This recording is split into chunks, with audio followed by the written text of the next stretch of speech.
Le Lockheed Constellation est un des appareils qui a le plus contribué à la renaissance des compagnies aériennes après la guerre. The Queen of the Skies, la reine du ciel comme on l'appelait, était l'avion de ligne le plus puissant et le plus moderne de son temps. Son succès s'explique par la réunion d'un grand nombre d'innovations techniques.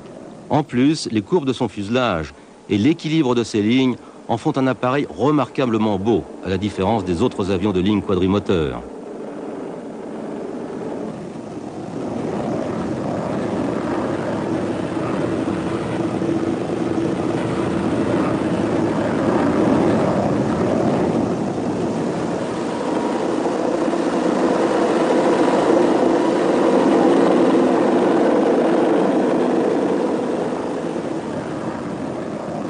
Le Constellation était le nec plus ultra des appareils de transport à moteur à piston.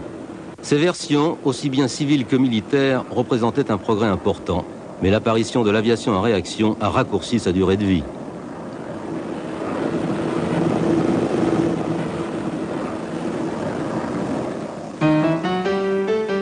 Lockheed, qui a été créé en 1913, avait la réputation de construire des avions de ligne excellents. Il y avait d'abord eu le Vega et puis ensuite l'Orion.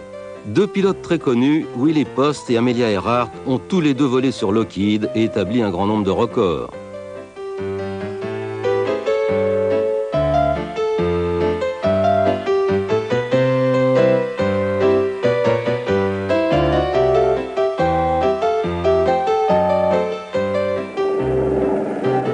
Les fabrications Lockheed exploitaient au mieux la technologie de leur époque. Elles allaient même bien au-delà, elles étaient très innovatrices. Une succession d'ingénieurs de talent sont passés chez Lockheed. Jack Northrop et ensuite Gerald Vultee. Quand ces deux hommes ont quitté Lockheed pour fonder chacun leur propre entreprise, Lockheed a eu la chance de disposer du meilleur tandem d'ingénieurs de l'histoire de l'aviation. Hall Ibbard et Kelly Johnson.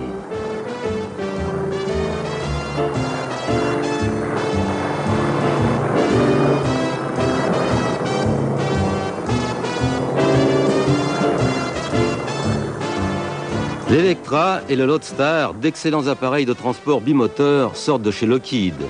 Ils pouvaient transporter de 10 à 14 personnes dans des conditions qu'on pourrait qualifier d'un confort relatif. C'est aux commandes d'un Super Electra qu'en 1938, Howard Hughes a effectué un tour de l'hémisphère nord en 3 jours et 19 heures. C'était le début de la coopération entre Lockheed et Howard Hughes, qui plus tard s'adressera à ce constructeur pour satisfaire ses ambitions aéronautiques. Son vol de près de 24 000 km ne faisait que confirmer la théorie de beaucoup de gens, à commencer par Hughes lui-même, selon laquelle dans le futur, les avions de ligne seraient les moyens de transport de masse. Mais pour y arriver, les avions devaient pouvoir embarquer beaucoup plus de monde et sur des distances beaucoup plus grandes.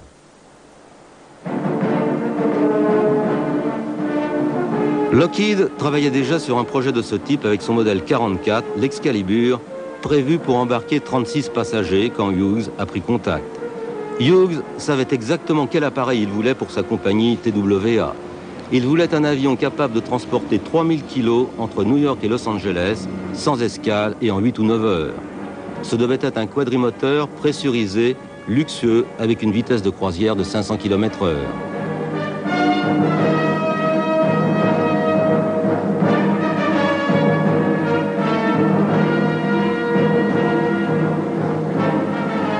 C'est le bureau d'études de Lockheed qui a conçu et réalisé cet appareil dont la capacité et les performances avaient été fixées par TWA. Pour certains de ces éléments, il a profité de l'expérience acquise avec d'autres projets. Sa voilure était extrapolée de celle du P-38 Lightning, un chasseur. Sa triple dérive, un concept Douglas à l'origine, avait été essayé sur le modèle 44. Kelly Johnson était complètement impliqué dans ce nouveau projet. Sur ces images prises par une caméra installée dans la soufflerie, il procède lui-même à certaines modifications. Ce projet bénéficiait tellement du travail effectué pour le 44 qu'au début, il a gardé son nom d'Excalibur. Il est ensuite devenu le modèle 49, ce sera finalement le Constellation.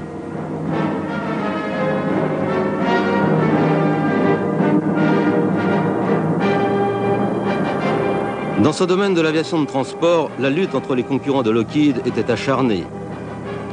En Amérique, Douglas semblait faire la course en tête, mais aucun d'eux n'avait l'appui d'un client aussi déterminé et aussi riche qu'Howard Hughes. leur projet ne représentait pas une grande avancée, c'était plutôt des appareils de transition.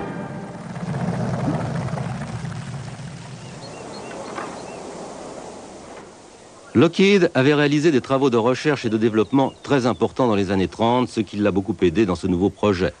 Il avait déjà expérimenté un système de pressurisation avec l'armée. Un Electra, qui avait reçu l'appellation militaire de XC-35, avait été spécialement modifié pour le tester. Il avait volé pour la première fois le 7 mai 1937.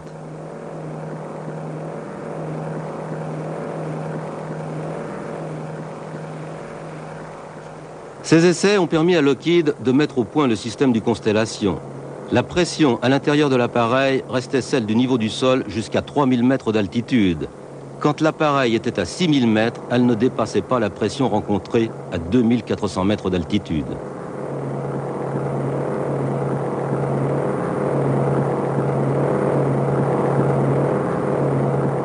Le XC-35 était un premier avantage de Lockheed sur ses concurrents.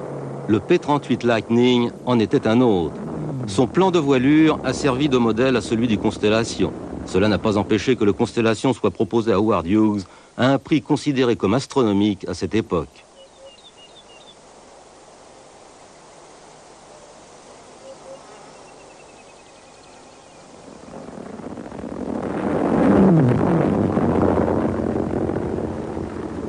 Hughes, qui était très déterminé, a financé le développement de ce projet dès ses premières réunions avec Lockheed en juin 1939.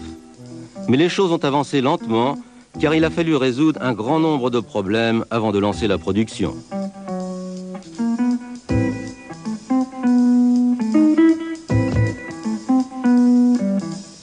Si le bureau d'études de Lockheed a abordé ce projet sans a priori, c'est peut-être parce que ce constructeur n'avait jamais construit d'appareil aussi gros.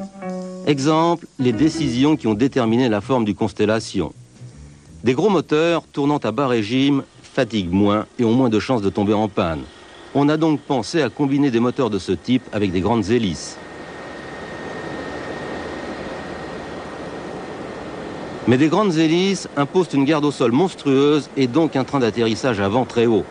Pour éviter cela, le nez du Constellation était incliné vers le bas. Les turbulences provoquées par des hélices d'une telle taille risquaient de rendre sa triple queue inefficace en vol.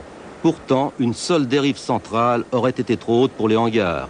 Solution, l'arrière de son fuselage a été relevé pour dégager sa triple dérive du flux de ses hélices.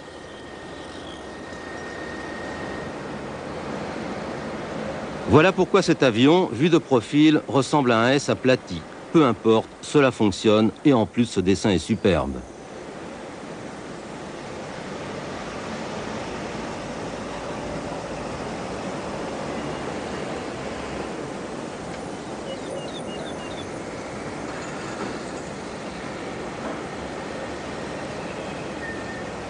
Le premier Constellation n'a pas été livré à la compagnie de Howard Hughes, mais à l'US Army Air Force.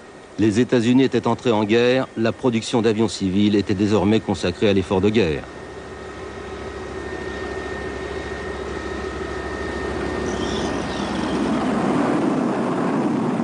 Les contraintes imposées par la guerre ont encore ralenti la sortie du Constellation.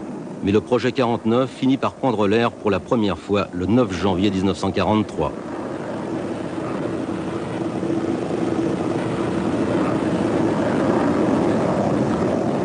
Le premier avion était le prototype de production. Il n'y avait pas eu d'appareil de pré-série. Toutes les commandes civiles avaient été réquisitionnées avant même l'entrée en guerre des États-Unis. En 1942, l'armée en commande 300 autres, la plupart avec des moteurs plus puissants.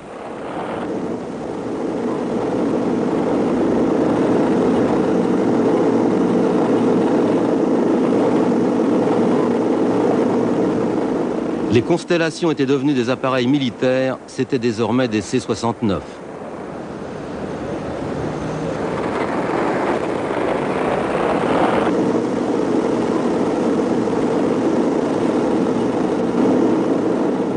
Des problèmes de moteur ont retardé les essais. L'Army Air Force devra attendre jusqu'au 29 juin 1943 pour recevoir son premier exemplaire.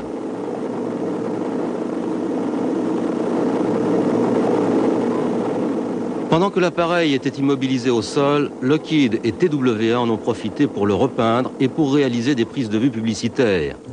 Une partie des essais en vol a également été effectuée avec le prototype peint aux couleurs de TWA. Mais cela n'est rien à côté du coup monté par Howard Hughes avec le second appareil. Sa production avait été retardée et il n'a pu décoller qu'en 1944. Il est livré à la TWA pour le compte de l'armée le 16 avril. Son immatriculation est militaire, mais il est peint aux couleurs de la compagnie. Le lendemain, il décolle avec Hughes à ses commandes. Il relie Burbank à Washington, soit 3700 km en un temps record de 6 heures et 57 minutes. Vitesse moyenne, 550 km/h. À cette époque, une telle vitesse était jugée respectable pour un chasseur. Cela a été un excellent coup publicitaire pour Hughes, pour TWA, mais aussi pour Lockheed et pour l'Army, le constructeur et l'utilisateur du Constellation.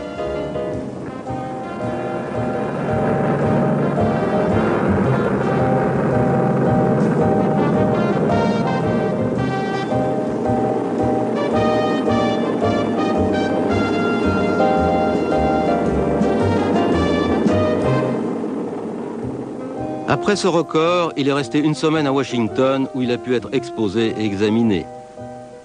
Au cours des 18 mois suivants, les C-69 ont effectué des vols à longue distance significatifs et battu un certain nombre de records. Ils vont établir plusieurs records transatlantiques, réduisant le temps du trajet jusqu'à Paris à moins de 10 heures. Avec le Constellation, l'Army disposait d'un avion de transport de troupes efficace.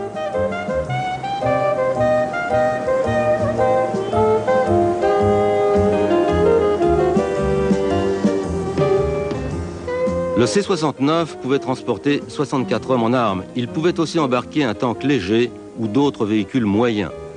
La consommation de ces gros moteurs qui tournaient lentement était excellente.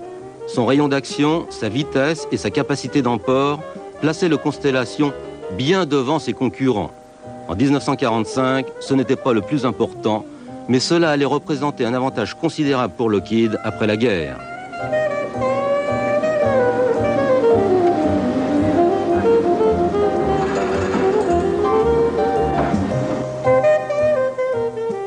L'Army avait absolument besoin d'un avion de transport, mais elle n'a jamais considéré la construction du Constellation comme une priorité.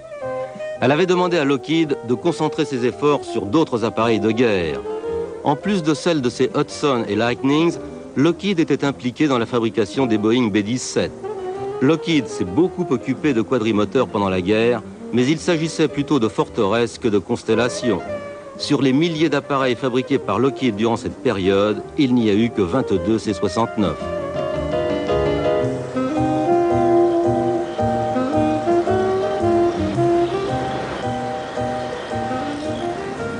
Les centaines de C-69 commandés n'ont jamais été livrés. À la fin de la guerre, 15 avaient été réalisés et 7 à moitié terminés. Il faut dire qu'on avait demandé à Lockheed de fabriquer plutôt d'autres types d'appareils. En plus, le Constellation utilisait le même moteur que le B-29 et il n'avait droit qu'à une faible quantité de ceux-ci. Et ils avaient de graves problèmes de mise au point. Leur petit nombre disponible a ralenti la fabrication du Constellation et souvent interrompu ses essais. Tous les appareils équipés de ce type de moteur étaient régulièrement immobilisés au sol.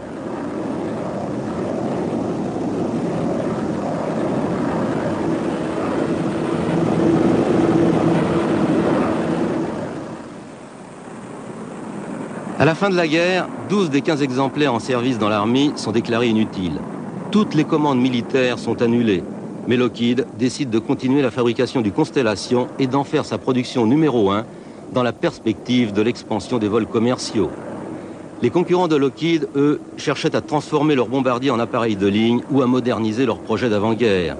Lockheed, lui, se trouvait dans une position idéale avec un avion parfaitement au point et très en avance sur tous les autres.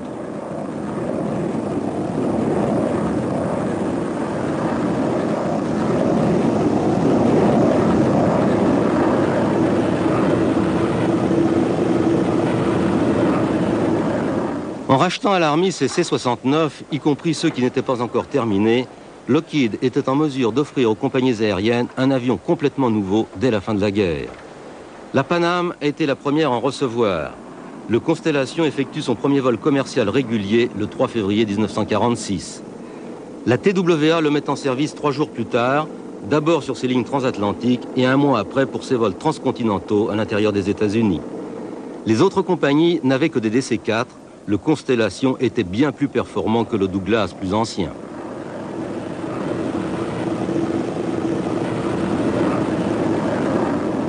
Le Constellation était inégalable. En moins de 2 ans, les autres compagnies qui exploitaient des lignes transatlantiques ont été obligées de l'adopter.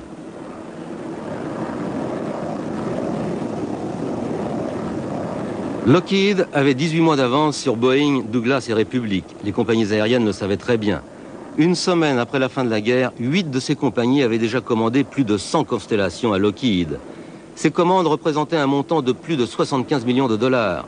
Elles ont permis à Lockheed de conserver sa main-d'œuvre spécialisée. Les ex-appareils militaires récupérés ont été très vite écoulés et des appareils tout neufs ont commencé à sortir des chaînes de fabrication. Ils étaient destinés à un usage civil, cela ne les empêchait pas d'être identiques aux C-69 de base commandés par l'armée.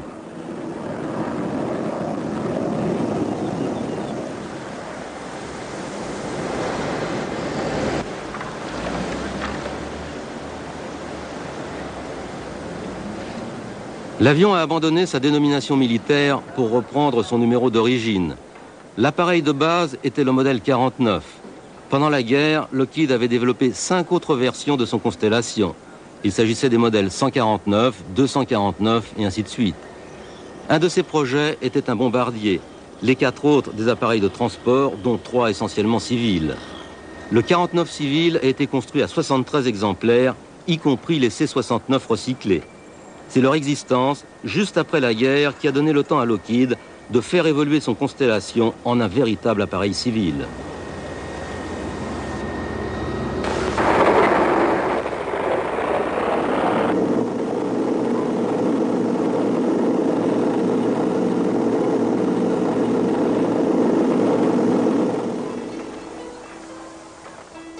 Pour certaines compagnies, le Constellation était une chance extraordinaire. Il leur a permis de jouer dans la cour des grands. Exemple KLM qui utilise des modèles 49 pour ses vols transatlantiques dès novembre 1946. Elle les a gardés jusqu'au milieu des années 50. À cette époque, KLM était une compagnie importante, assurant un grand nombre de liaisons.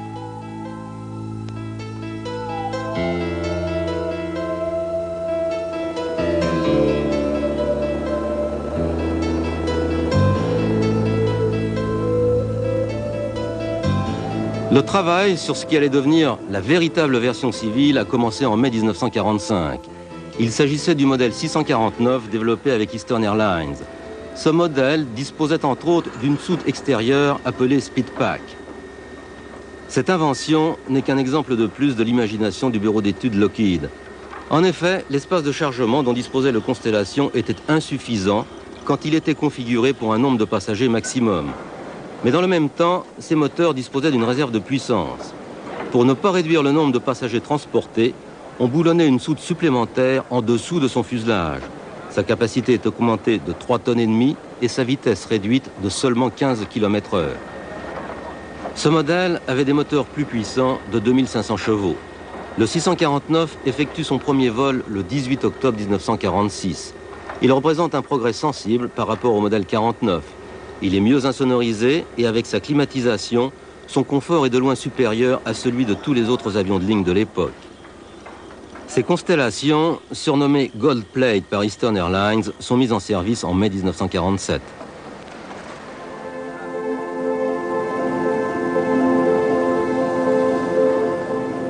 La version suivante, le 749, apparaît alors qu'Eastern n'a pas encore reçu tous ses 649. Il a été mis au point spécialement pour les vols intercontinentaux. Il s'inspire fortement du 649. Il a des réservoirs supplémentaires en bout d'aile qui rallongent son rayon d'action de 1600 km. Ce modèle peut faire New York-Paris sans escale.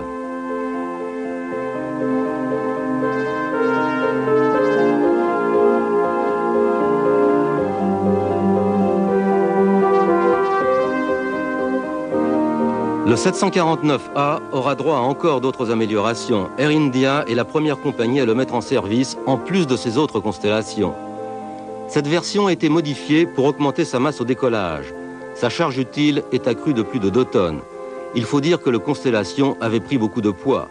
Au début, le C-69 avait une masse maximum légèrement supérieure à 32 tonnes. Celle du 749A était de 48 tonnes. Parallèlement, sa distance franchissable était passée de 3800 à plus de 5000 km.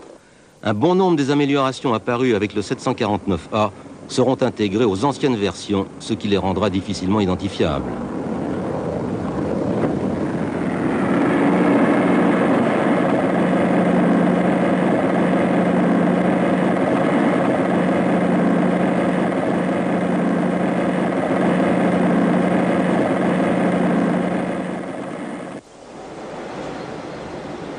Le Constellation représentait le nec plus ultra des appareils à hélices.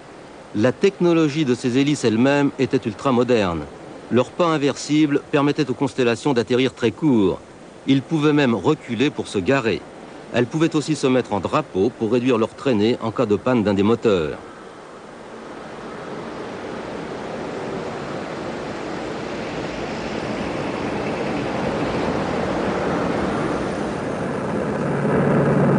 L'utilisation poussée à l'extrême de ces hélices à pas réversibles pouvait être très spectaculaire.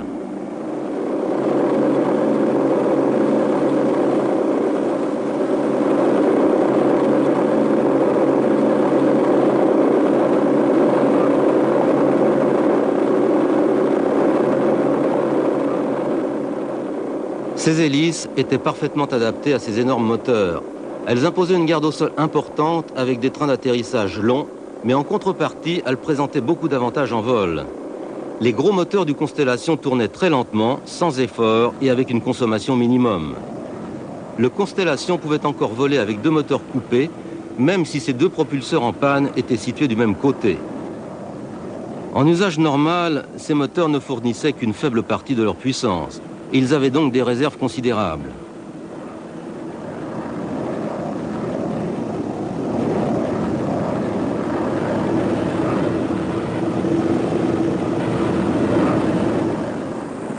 À l'origine de la version 749A, il y a le regain d'intérêt des militaires pour cet appareil. Les premiers C-69 avaient posé des problèmes à l'Army car leur concept était expérimental. L'Army, qui disposait d'un nombre important de C-54, dérivés du DC-4, avait abandonné le Lockheed. Mais en 1948, l'US Air Force, qui vient d'être constitué encore indépendant, va s'intéresser aux constellations. Désormais, sa conception ultramoderne ne représentait plus un risque comme en temps de guerre. Le C-121A, commandé par l'Air Force, n'est que la version légèrement modifiée d'un avion de ligne qui a fait ses preuves. Deux de ces appareils sont immédiatement réservés au transport des personnalités. Celui du général MacArthur s'appellera Bataan, comme son vieux C-54. Celui du général Eisenhower s'appellera Columbine. Quand il sera président, Eisenhower utilisera deux autres constellations, Columbine 2 et Columbine 3.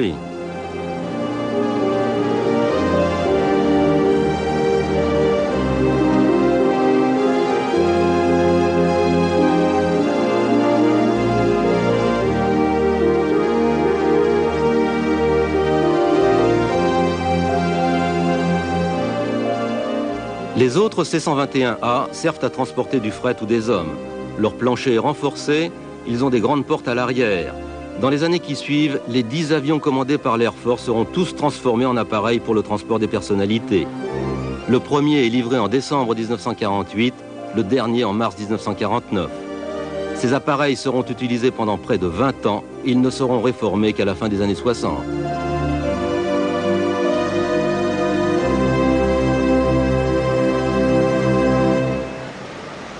La Navy observait avec intérêt le retour du Constellation au sein de l'Air Force.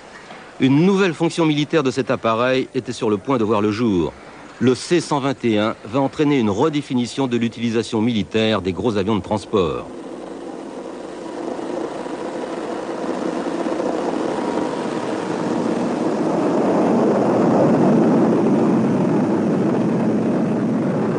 Le Columbine 3, l'avion du président Eisenhower, n'avait plus rien à voir avec son premier Constellation.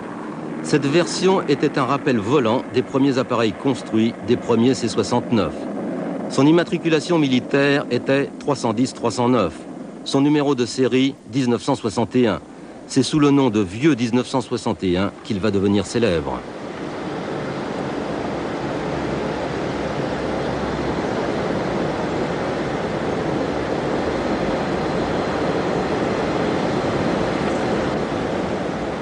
Pendant la guerre, le premier Constellation avait participé à l'effort de l'Army.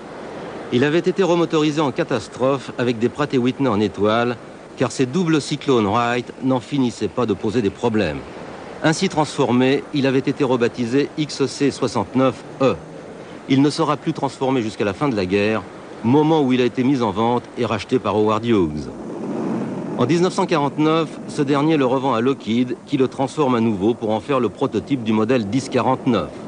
Cet appareil avait un fuselage rallongé de 3 mètres en avant de ses ailes et de 2 autres mètres derrière. Lockheed lui donne le nom de Super Constellation.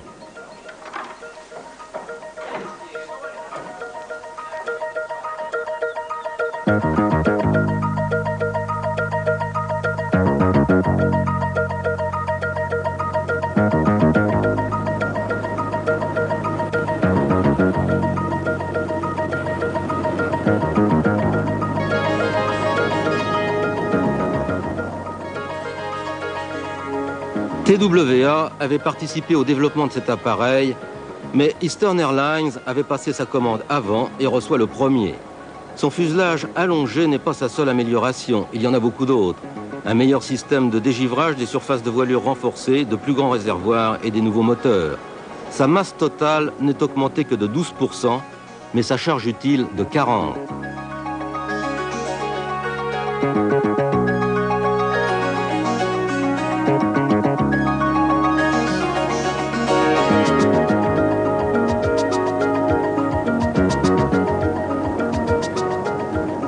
Selon les configurations, il peut accueillir de 69 à 109 passagers.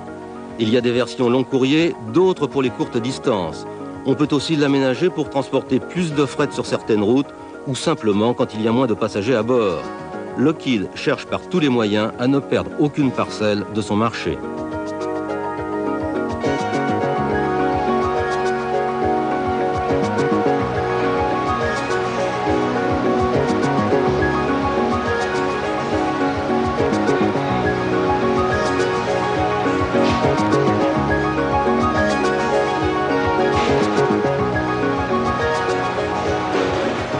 Ces avions étaient assemblés dans le hangar des géants qui portait particulièrement bien son nom. Sa première version ne va pas durer longtemps. Elle devait recevoir un tout nouveau moteur turbo compound, mais des difficultés de mise au point ont obligé à remonter les anciens moteurs en étoile, légèrement améliorés. Ces moteurs ne délivraient que 2700 chevaux. Le Super Constellation, surpassé par le Douglas DC-6, ne sera construit qu'à 24 exemplaires. Lockheed a poursuivi la mise au point du nouveau moteur, et il y a encore eu des problèmes, mais cette stratégie a payé car les ventes ont redémarré.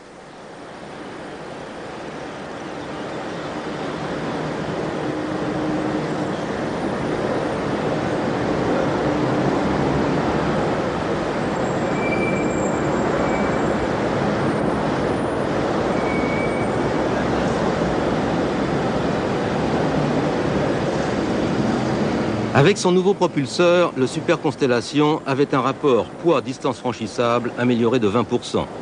Le Super Constellation faisait de nouveau bonne figure face à ses rivaux. Les militaires étaient très intéressés par un Super Constellation amélioré, alors qu'ils ne voulaient pas du modèle original, pas assez puissant. Cette remotorisation a donné un coup de fouet aux ventes des versions civiles.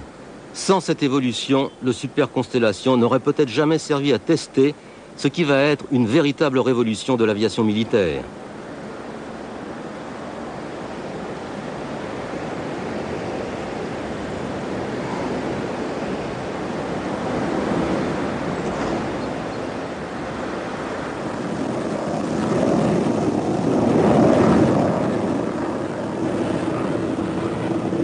Aujourd'hui, le concept de poste de commandement volant, comme celui d'appareils de surveillance électronique ou radar, n'a plus rien d'extraordinaire.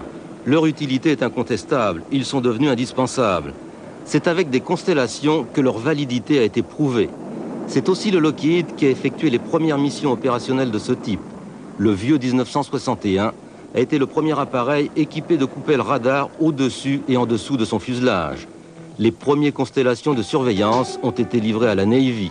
Ils ont remplacé des vieux bombardiers transformés.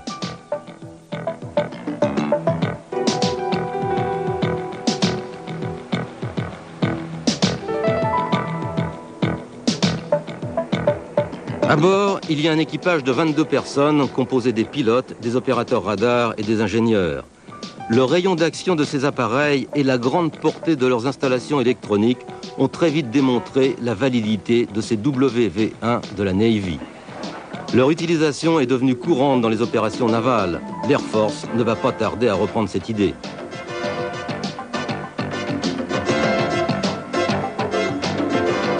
L'Air Force avait commandé des superconstellations pour les utiliser comme appareils de transport, mais elle s'est rendue compte qu'ils seraient plus utiles comme appareils d'alerte avancée.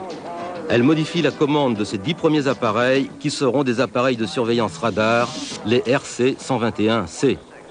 Ces appareils, remplis de 7 tonnes de matériel radar, pouvaient patrouiller à 550 km/h pendant 24 heures.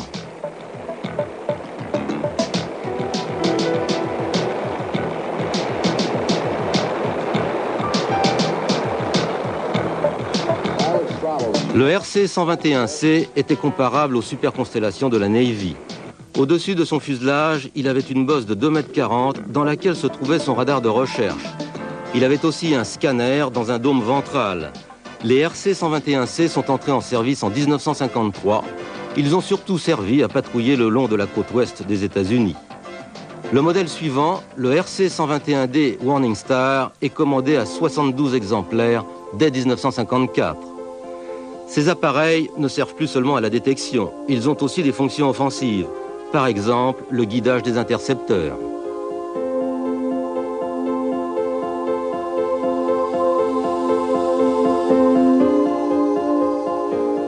Le Warning Star a été à la base d'un grand nombre d'options. Une fois admise l'idée d'installer du matériel électronique à bord d'un avion, on a assisté à une avalanche de propositions.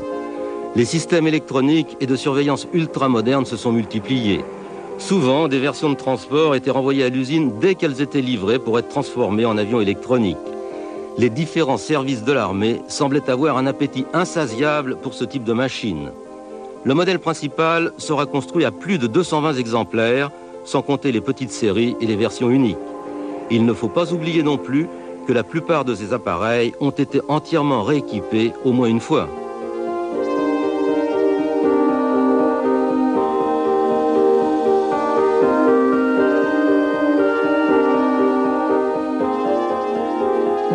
L'Air Force et la Navy ont utilisé plus de 25 désignations différentes pour identifier leurs constellations équipées de radars ou de postes de commandement volants. Ces constellations n'ont pas servi que de banc d'essai. Ils ont été aussi très utiles à une époque où on ne disposait pas d'autres moyens. Au plus fort de la guerre froide, quand la politique était dictée par la méfiance et l'hostilité, ces yeux électroniques installés dans le ciel fournissaient en permanence une vision plus calme de la réalité.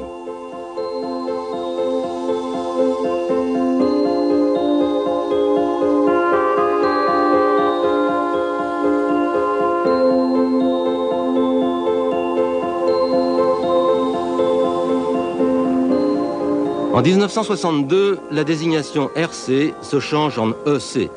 C'est sous cette appellation que les constellations vont établir leur réputation au Vietnam.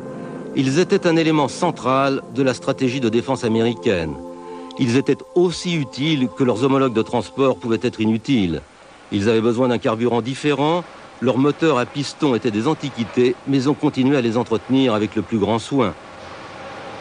Leur âge et leur technologie dépassée ne les ont pas empêchés de rester essentiels. Certains sont restés en service jusqu'au début des années 80. Leur longévité s'explique par la façon dont ils ont été entretenus, mais aussi par leur conception et par leur qualité de construction.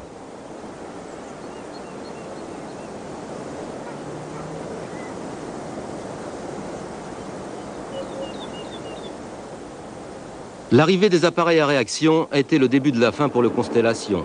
L'apparition d'avions de ligne à réaction a bouleversé le marché. Lockheed était déterminé à ne pas se laisser distancer. Il connaissait les limites de cette nouvelle technologie. Il a cherché à améliorer les moteurs compound et les systèmes turboprops qui utilisaient des réacteurs pour entraîner des hélices. Lockheed avait déjà prolongé les moteurs à piston en leur ajoutant des turbocompresseurs qui augmentaient leur puissance de 20%. Il s'agissait là de l'ultime aboutissement de cette technologie. La combinaison de la réaction et de l'hélice était la technique supposée la plus efficace.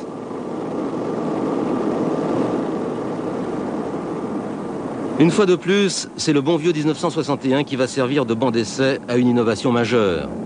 Son moteur extérieur droit est remplacé par un turbopropulseur Allison.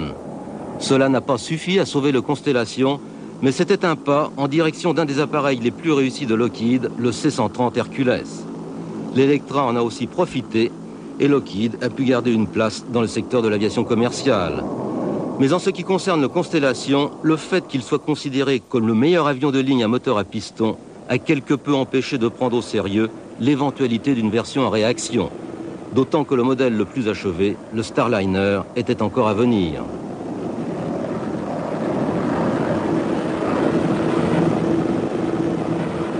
Avec son Starliner, qui avait une nouvelle voilure, Lockheed espérait garder le contrôle du marché des longs courriers civils. Les commandes de Super Constellation ne se sont pas arrêtées tout de suite, mais les clients ne se sont pas précipités sur le nouvel avion. Il n'a finalement été construit qu'à 44 exemplaires. La plupart ont été arrêtés assez vite et remplacés par des jets. Le Starliner est sans aucun doute le plus beau des avions à moteur à piston, mais il est arrivé trop tard.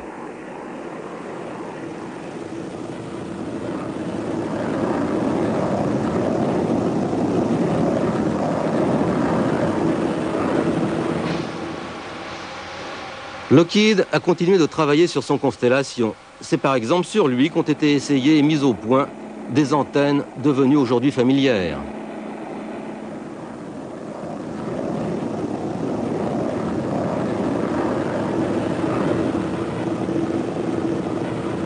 Le développement du Starliner a permis à Lockheed de faire de nouvelles propositions à l'US Air Force.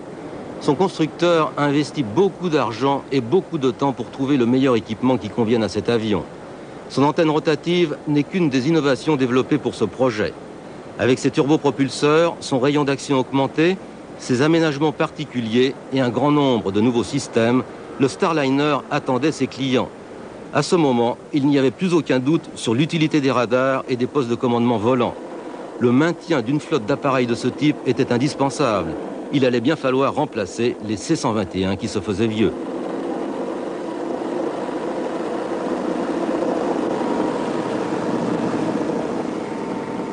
Quand l'appel d'offres a été lancé, Lockheed savait déjà que quelle que soit la qualité de sa proposition, elle n'avait aucune chance de l'emporter. Les spécifications réclamées n'ont fait que confirmer les craintes de Lockheed. La version militaire du Starliner, comme la civile, était dépassée. En fait, l'Air Force ne cherchait pas seulement à remplacer ses constellations, elle cherchait à les remplacer par un appareil à réaction. Boeing disposait alors du meilleur appareil, le KC-135, un ravitailleur mis au point pour l'Air Force.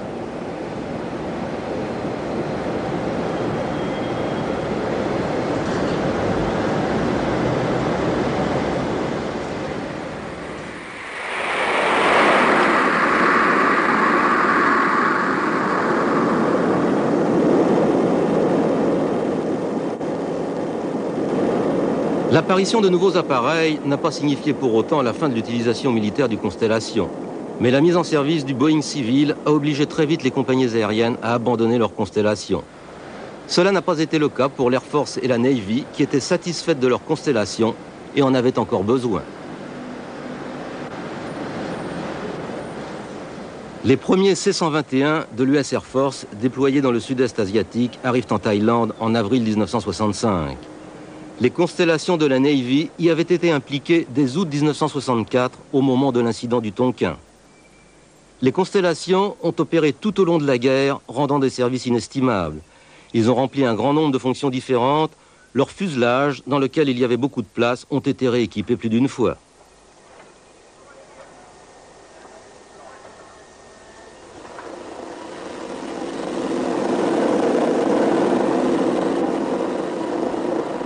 La diversité des constellations déployées au Vietnam est la preuve de la variété des missions qui lui étaient assignées par les différents services. Son premier rôle était celui d'un poste d'alerte volant. Il y a eu quelques versions utilisées pour le transport, en premier lieu pour des évacuations médicales et pour le transport des personnels.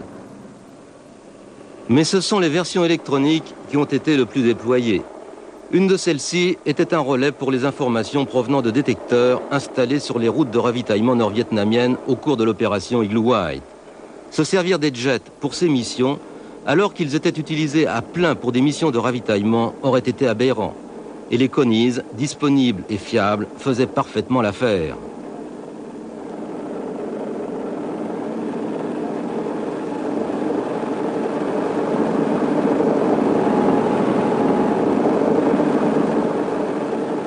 Au départ, le déploiement des constellations au Vietnam était purement défensif. Ils servent d'alerte radar contre les bombardiers nord-vietnamiens. Mais ces missions ne durent pas longtemps et ils ont servi à bien d'autres choses. Ce Connie, un NC-121J de l'escadrille VX-8 de la Navy, effectue une mission exceptionnelle. Cette dénomination est appliquée à une série d'appareils modifiés selon des spécifications secrètes. Aucun appareil de ce nom n'est identique. C'était un rassemblement hétéroclite d'exemplaires uniques.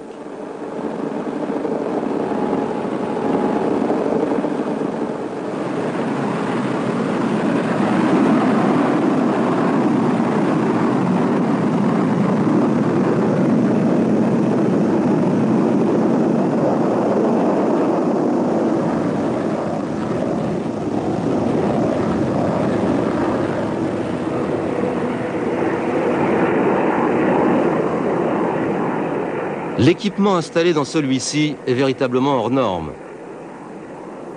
Les magnétoscopes à bande magnétique de 2 pouces dont il dispose sont les meilleurs appareils professionnels de cette époque. Cet avion sert d'émetteur de télévision et de radio pour les forces armées. De cette façon, les brouillages Viet Cong sont en grande partie éliminés.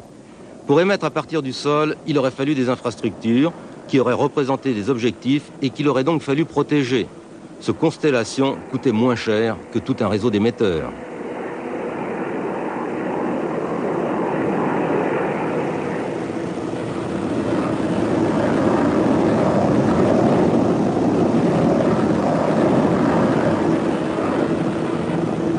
La plupart des constellations utilisées au Vietnam ont été impliquées bien plus directement dans le conflit.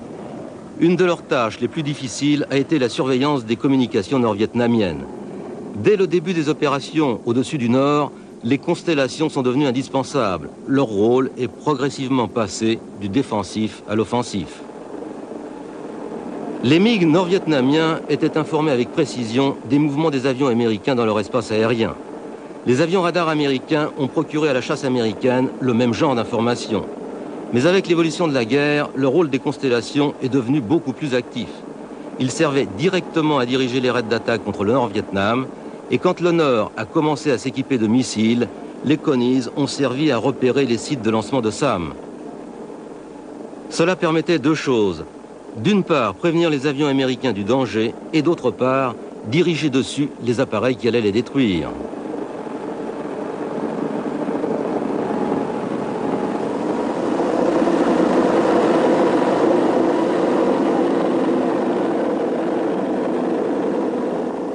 Les constellations ont accompli leur dernière mission dans le sud-est asiatique en mai 1974, bien après les dernières opérations offensives des forces américaines. Ces constellations étaient restées sur place pour des missions de surveillance. Le premier Constellation équipé pour la surveillance électronique avait été présenté à la Navy 25 ans auparavant. Et cela faisait aussi 31 ans qu'avait eu lieu le premier vol d'un Constellation.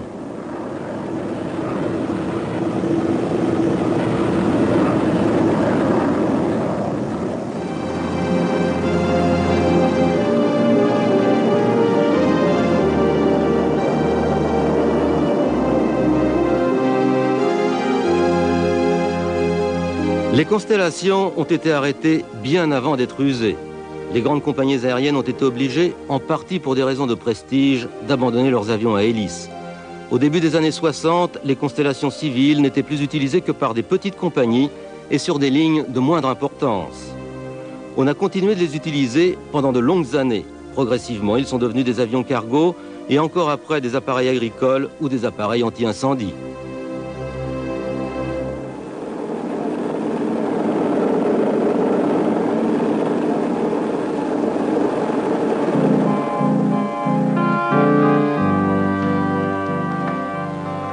L'utilisation militaire des constellations a duré beaucoup plus longtemps. Les derniers exemplaires de la Navy ont été retirés en juin 1982. Les derniers construits étaient sortis de chaîne en 1958. En 16 ans, Lockheed a fabriqué au total 856 constellations. Leur début remonte à la Deuxième Guerre mondiale, ils étaient encore là quand la navette spatiale volait. Ils ont servi de banc d'essai à de nombreuses innovations. Le résultat de ces expérimentations est encore exploité par l'aéronautique d'aujourd'hui, aussi bien civile que militaire. Le Constellation est un des plus beaux avions jamais construits. Mais avec le temps, il a fini par ne plus valoir que son poids à la ferraille. Très peu d'exemplaires ont échappé aux récupérateurs. Ceux qui restent sont maintenant des pièces de musée.